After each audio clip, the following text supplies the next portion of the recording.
Eu me lembro muito de uma reunião que houve em 64 na Rua Maria Antônia, com jovens professores e tal. Eu era assistente, era livre docente, não me lembro o que eu era, mas não era ainda catedrático, como fui depois. E era uma confusão. Ali se dizia que viria um golpe do Jango, né? E veio o golpe, só que não era do Jango, né? De lutar com todas as suas forças pela reforma da sociedade brasileira. Enfrentar o pensamento conservador, suscitar e desenvolver consciência política, opção pelo povo e o povo como protagonista da própria história, são ideias que permeavam o movimento estudantil da década de 60 aqui, né? E que imantavam a nossa existência de estudantes da Maria Antônia. Eu praticamente vivia aqui, de 1962 a 1968. E não por acaso, aqui era a sede dos movimentos estudantis, em que essa proposta de atuação junto ao povo se viabilizava. No meu caso pessoal aqui, era na Maria Antônia que aconteciam as reuniões da AP, da Ação Popular, e as reuniões preparatórias da alfabetização de adulto, o método Paulo Freire. 50 anos atrás, então nós vínhamos de 64, que não tinha um grau de violência, de presença tão significativa como aquela que começamos a ver em 68, principalmente a partir da morte do Edson Luiz, um estudante secundarista no restaurante Calabouço, no Rio de Janeiro, cuja morte foi levada, exposto o corpo na Assembleia Legislativa, depois houve uma passeata dos 100 mil, isso tudo no Rio de Janeiro.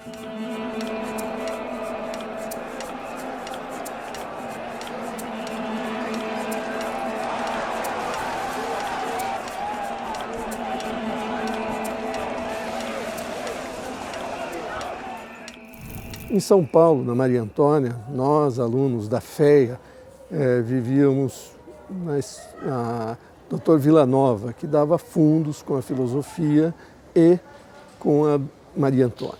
Já naquele primeiro momento, final de março, com a morte do Edson Luiz, a Rua Maria Antônia foi palco de uma movimentação expressiva no estudantário.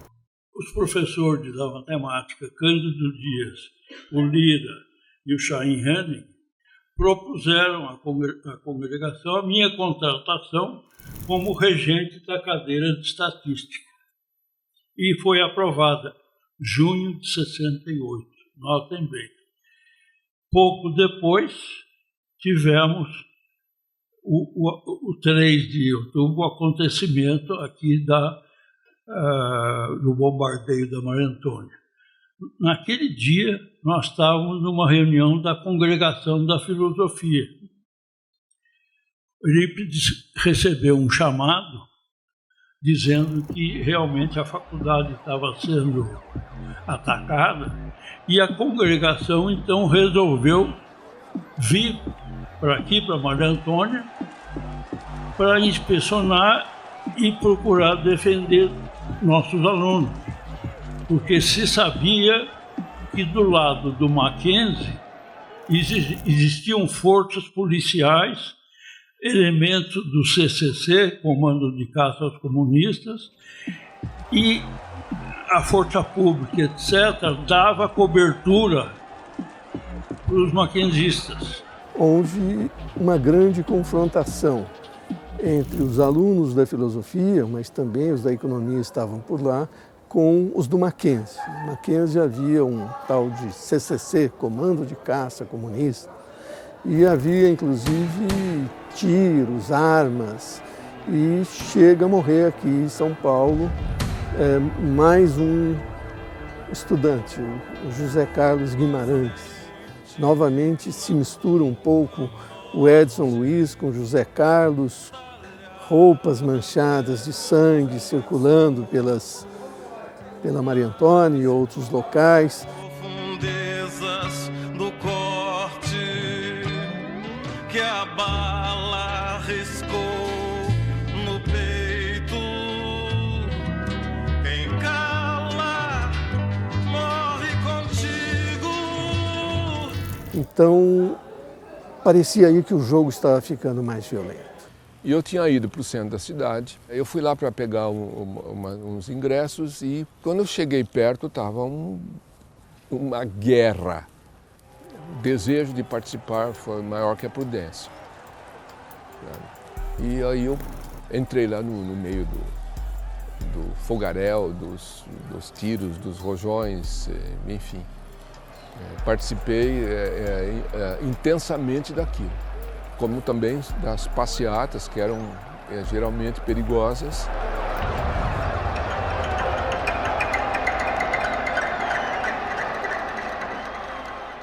E havia uma luta entre os dois lados ali. E numa certa altura, houve uma luta mesmo, quer dizer, começaram a jogar coquetel molotov. Por exemplo, eu tinha um escritório, um gabinete meu, estava de frente para a Rua Maria Antônia. Entrou lá e queimaram uns documentos de pesquisa meus. Vários de nós, eu, Antônio Cândido, Tiômino, etc., entramos aqui no prédio que estava em chamas, porque o fogo vinha bravo lá do Mackenzie. Tanto coquetéis molotov como alguns tiros, projéteis, foguetes, etc. E o esforço todo desse grupo foi de procurar telefonar, em primeiro lugar, para a Secretaria da Segurança Pública e depois nos deslocamos para lá. Fomos procurar o secretário da Segurança para pedir garantias. Eu sei que, a uma certa altura, eu saí da faculdade com alguns outros professores, porque ali era intercomunicado com a Vila Nova, onde era economia, né?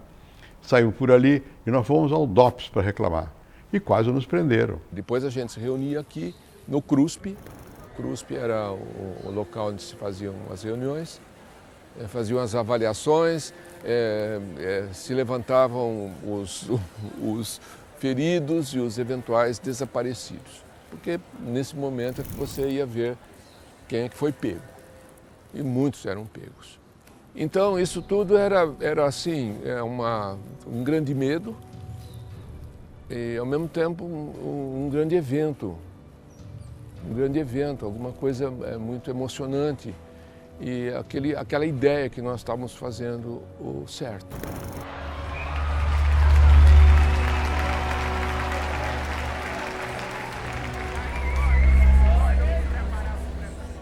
Eu penso que o fato de a Maria Antônia ter sido alvo de destruição pelos estudantes da direita, né, do Mackenzie, mancomunados com as autoridades, eles não estavam sozinhos, os estudantes, e o fato de ter sido alvo se deveu ao pensamento radical que era o espírito da Maria Antônia.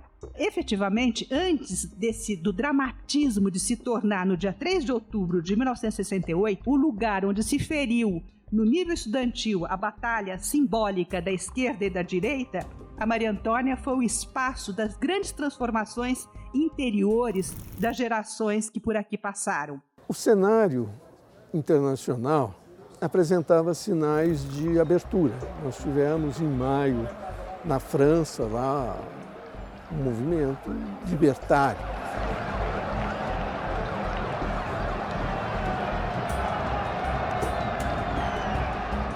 Nos Estados Unidos havia muitas manifestações contra a presença americana no Vietnã. A música oferecia, tanto em escala nacional quanto internacional, o teatro, novas posturas.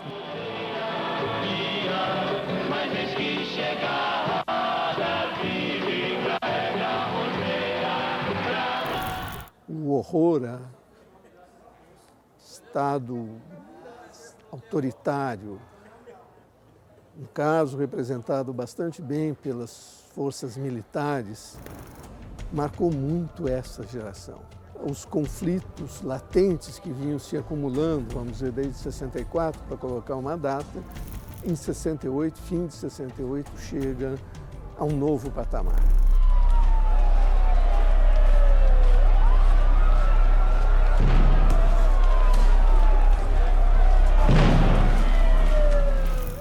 E um dia nós nos deparamos com a fachada da faculdade violentada pelas pichações do CCC comando de caça aos comunistas, e a foto aí é de depois já da Guerra de 3 de outubro, com o prédio depois do incêndio.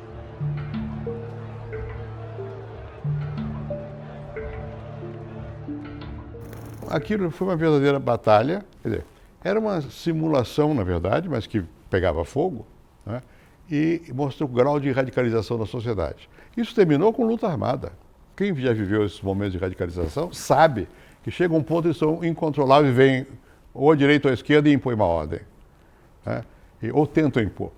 Lembro de auditórios da FEA fechados para evitar debates e mesmo quando mudamos para cá, para esse prédio, nem tudo podia ser feito.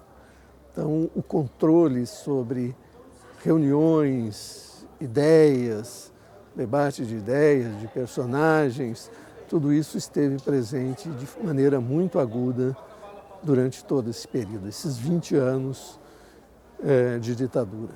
Isso foi basicamente o que marcou a nossa geração. Se o mundo caminhava numa direção, nós caminhávamos em outra direção.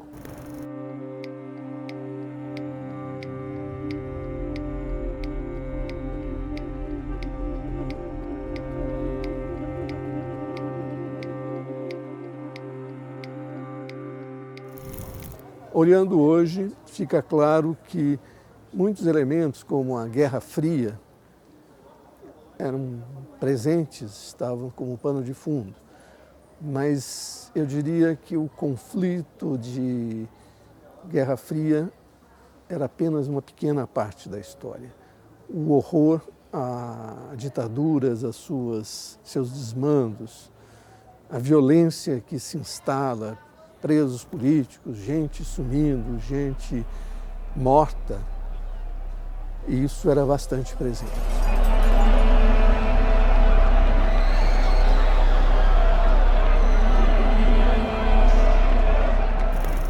Então havia uma política deliberada de cerceamento do debate com certas áreas. Nesse prédio aqui não tem um auditório. Talvez uma das ideias da época era que não deveria haver auditórios. Juntar tanta gente num espaço parecia que era algo que se queria evitar. O auditório da FEA, na Doutor Vila Nova, foi fechado. Tempos duros aqueles, para a universidade, tempos muito duros. Uma área como economia, você não poder refletir sobre economias socialistas e tudo mais, é uma perda muito significativa. Na época, se discutia muito disso, planejamento central, como fazer isso em economias socialistas. Isso era um tema acadêmico de grande importância. Tudo isso era um pouco limitado aqui dentro por considerações políticas, ideológicas. E nós levamos muitos anos, para poder reconstruir um sistema de que um aceita o outro. Mas depois a universidade se firma como uma universidade com os seus valores, reagindo, resistindo sempre a pressões externas como essa. Nós temos aqui desde a origem uma concepção de universidade que é para ser uma universidade muito livre, aberta, refletindo sobre a sociedade. Isso vem com os fundadores, em 1934. Esses valores não foram perdidos nunca. Aliás, alimentaram a resistência ao autoritarismo. Essa lição exige uma divulgação permanente para que não se facilite e venha outra ameaça dessa ordem.